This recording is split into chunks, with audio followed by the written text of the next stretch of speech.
નમસ્કાર વિદ્યાર્થી મિત્રો, ધોરણ 9ની અંદર આપણે ગણિત વિષયની અંદર ક્વેશ્ચન બેંક 5નું આપણે આજે સોલ્યુશન કરવાના છે વિદ્યાર્થી મિત્રો. તો સૌથી પહેલાં આપણે ચર્ચા કરીએ ગણિત વિષયનું ક્વેશ્ચન બેંકની સોલ્યુશન. તો વિદ્યાર્થી મિત્રો, આપણી પાસે પ્રશ્નો 1 છે, બરાબર છે. એની આધારિત વિભાગ એની અંદર આપણે ચર્ચા કરીએ. તો વિભાગ એની અંદર આપણી પાસે છે સૌથી પહેલાં નીચે આપેલા ક, ખ, ગ અને ઘમાંથી કોઈ પણ બે પ્રશ્નોના જવાબ આપો. પહેલો જ છે ક, કે સાચું કે ખોટું તે જણાવો. કોઈ પણ બે પ્રશ્નોના જવાબ આપો.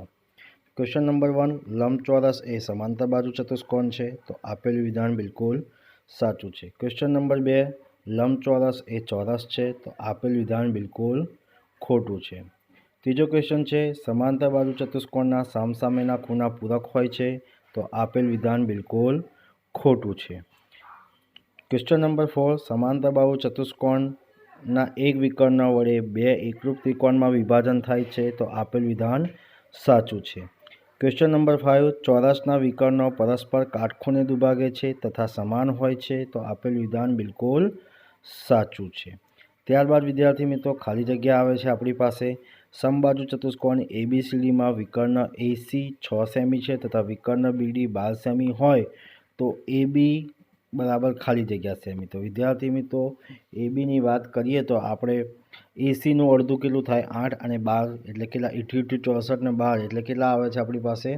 આઈ થિંક 64માંથી કેટલા બાદ કરીશું આપણે? 88, 64 અને 6 એવું થયું 36. 64માંથી 36 માઇનસ કરીએ તો આપણી પાસે 28 આવે છે. તો વિદ્યાર્થી મિત્રો, તમે ગણી શકો છો કે માપ કેટલો આવે છે?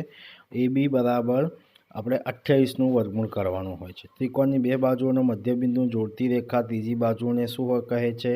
તો ભાઈ મધ્યબિંદુ ત્રીજી બાજુને જોડતી રેખા સમાંતર બાજુ ચતુષ્કોણ હોય છે.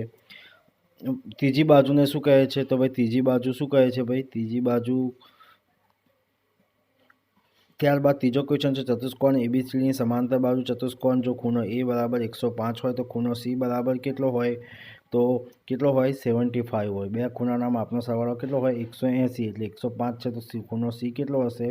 ના સોરી, ખૂણો C ચતુષ્કોણ છે તો ખૂણો C એની સામેની ખૂણો કયો? C છે. એટલે ખૂણો Cનું માપ પણ આપણી પાસે કેટલો હશે? 105 હશે. ત્યારબાદ વાત કરીએ ક્વેશ્ચન નંબર 4, જો ચતુષ્કોણના વિકર્ણો સમાન તથા તે પરસ્પર કાટખૂણે દુભાગે તો ચતુષ્કોણ ખાલી જગ્યા કહે છે. તો ચતુષ્કોણ કેવા છે? ચોરસ છે. પાંચમો ક્વેશ્ચન છે, સમબાજુ ત્રિકોણ ABCમાં AB, BC, ACના મધ્યબિંદુ અનુક્રમે D, E, F છે. જો AB બરાબર 6 સેમી હોય તો ચતુષ્કોણ DECFનું પરિમિતિ કેટલી થશે? તો DECEFની પરિમિતિ આપણી પાસે 18 થશે. ત્યારબાદ વિદ્યાર્થી મિત્રો, આપણે વાત કરીએ વિકલ્પવાળા પ્રશ્નો. તો વિકલ્પવાળા પ્રશ્નોની અંદર જો ચતુષ્કોણના વિકર્ણો સમાન ના હોય તો પરસ્પર કાટખૂણે દુભાગે તો ચતુષ્કોણ ખાલી જગ્યા છે. તો તે ચતુષ્કોણ સમલંબ ચતુષ્કોણ છે. બીજો ક્વેશ્ચન છે, AB અને CD જેના વિકર્ણ હોય તો તે ચતુષ્કોણ ખાલી જગ્યા છે. તો જવાબ છે વિદ્યાર્થી મિત્રો ઓપ્શન નંબર D, ADBC. ત્રીજો પ્રશ્ન છે, ત્રિકોણ ABCમાં AB, BC અને ACના મધ્યબિંદુઓ અનુક્રમે D, E અને F છે. જો DEFની પરિમિતિ 12 હોય તો AB ત્રિકોણ ABCની પરિમિતિ કેટલી થાય? તો 24 થાય. ક્વેશ્ચન નંબર 4 છે વિદ્યાર્થી મિત્રો, ખાલી જગ્યા જેનો એક ખૂણો કાટખૂણે હોય તેવા સમાંતર બાજુ ચતુષ્કોણ છે. તો જવાબ છે વિદ્યાર્થી મિત્રો B, સમબાજુ ચતુષ્કોણ. ત્યારબાદ વિદ્યાર્થી મિત્રો આવે છે જોડકા. તો તમને અહીંયા જોડકા દેખાય છે જોડેલા, જે તમે જોઈ શકો છો વિદ્યાર્થી મિત્રો. ત્યારબાદ આપણે વિદ્યાર્થી મિત્રો વાત કરીએ વિભાગ બીની અંદર. તો વિભાગ બીનું અંદર પણ આપણી પાસે પૂરેપૂરું સોલ્યુશન છે વિદ્યાર્થી મિત્રો. તમે જોઈ શકો છો કે વિભાગ બીનું પૂરેપૂરું વિભાગ બી અને સીનું આપણી પાસે પૂરેપૂરું સંપૂર્ણ સોલ્યુશન આપણી પાસે પીડીએફની અંદર છે. તો આ વિદ્યાર્થી મિત્રો આપણી પાસે કયો છે? વિભાગ સી છે. બરાબર છે વિદ્યાર્થી મિત્રો, જોઈ શકો છો વિભાગ બીનું સોલ્યુશન વિદ્યાર્થી મિત્રો અહીંયા આગળ તમને આપેલા જ છે. જોઈ શકો છો, જો કોઈ ચતુષ્કોણની સામસામેની બાજુ પ્રત્યેક જોડ સમાન હોય તો તે ચતુષ્કોણ સમાંતર બાજુ ચતુષ્કોણ છે. અહીંયા તમને સાબિતી સાથે આપેલી છે વિદ્યાર્થી મિત્રો, અને તમે જોઈ પણ શકો છો. વિદ્યાર્થી મિત્રો, આ વિડીયોની તમને એટલે કે આ સોલ્યુશનની PDF લેવા માટે તમને વિડીયોની નીચે ડિસ્ક્રિપ્શન બોક્સની અંદર લિંક આપેલી હશે. ત્યાંથી જઈને તમે આ PDFનું સોલ્યુશન સ્વરૂપે તમે ડાઉનલોડ પણ કરી શકો છો. ત્યારબાદ વિદ્યાર્થી મિત્રો દરેક વિભાગ બી અને વિભાગ સીની અંદર દરેક પ્રકારના પ્રશ્નોનું તમને અહીંયા આગળ સંપૂર્ણ સોલ્યુશન આપેલું છે. જોઈ શકો છો વિદ્યાર્થી મિત્રો વિભાગ સીનું સોલ્યુશન આવી ગયું છે. આની અંદર તમને વિભાગ સીના પણ સોલ્યુશન તમને જોવા મળશે. ત્યારબાદ આપણે વિદ્યાર્થી મિત્રો આપણે વાત કરીએ છીએ નેક્સ્ટ ક્વેશ્ચનની અંદર. તો તમને વાત કરીએ વિદ્યાર્થી મિત્રો પ્રશ્ન 2ની અંદર. તો પ્રશ્ન 2ની અંદર પણ તમને આવી જ રીતે સંપૂર્ણ સોલ્યુશન સાથે વિડીયો મળશે. તો વિદ્યાર્થી મિત્રો જો આગળ તમને આવી રીતે સોલ્યુશન સ્વરૂપે જોવા મળશે.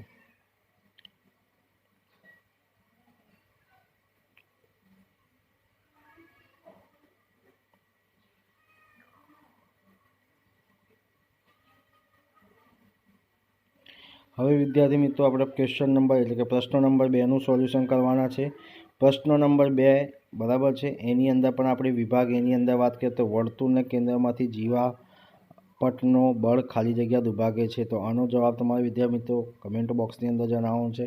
ક્વેશ્ચન નંબર 2 વર્તુળના બે બિંદુઓને જોડતા રેખાખંડને વર્તુળને ખાલી જગ્યા કહે છે. તો જીવા કહે છે. ત્રીજો ક્વેશ્ચન છે વર્તુળની મોટામાં મોટી જીવા એ વર્તુળનો ખાલી જગ્યા છે. તો વ્યાસ છે. ચોથો ક્વેશ્ચન છે ઓ કેન્દ્રિત વર્તુળમાં AB જીવા છે અને ખૂણો AOBN બરાબર 60 હોય તો ખૂણો ત્રિકોણ AOB બરાબર ખાલી જગ્યા ત્રિકોણ છે. તો સમભુજ ત્રિકોણ છે વિદ્યાર્થી મિત્રો.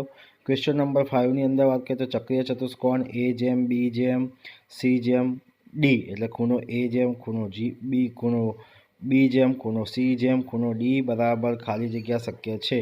તો અહીંયા પણ વિદ્યાર્થી મિત્રો તમને જવાબ આપ્યો છે 3/4/6 અને 5. અર્ધવર્તુળમાં અંતર્ગત ખૂણાનો માપ કેટલો હોય છે? તો ભાઈ 90° માપ હોય છે.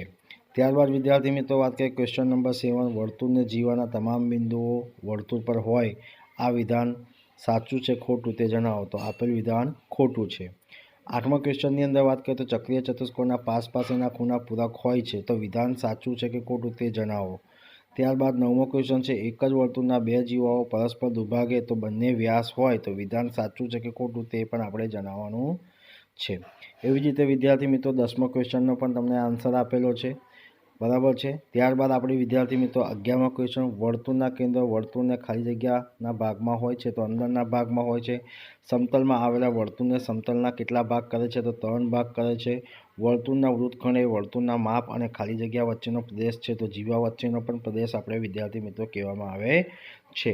ત્યારબાદ વિદ્યાર્થી મિત્રો આપણે વાત કરીએ ચક્રીય ચતુષ્કોણ A/ખૂણો C બરાબર 4/5 તો ખૂણો Cનું માપ તમારે શોધવાનું છે. તો તમને ખબર છે બે પાસેના ખૂણાનો માપનો સરવાળો કેટલો 180° થાય.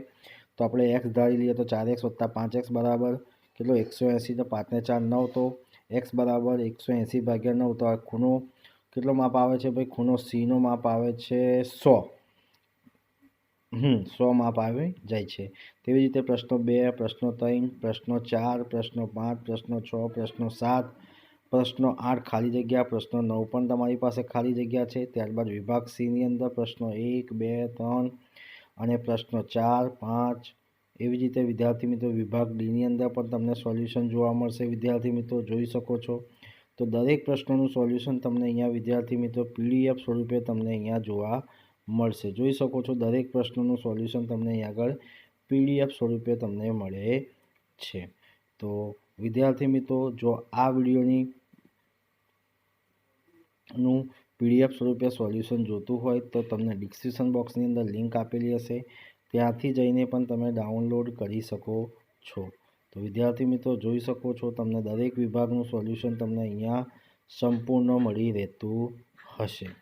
તો જોઈ શકો છો વિદ્યાર્થી મિત્રો તમે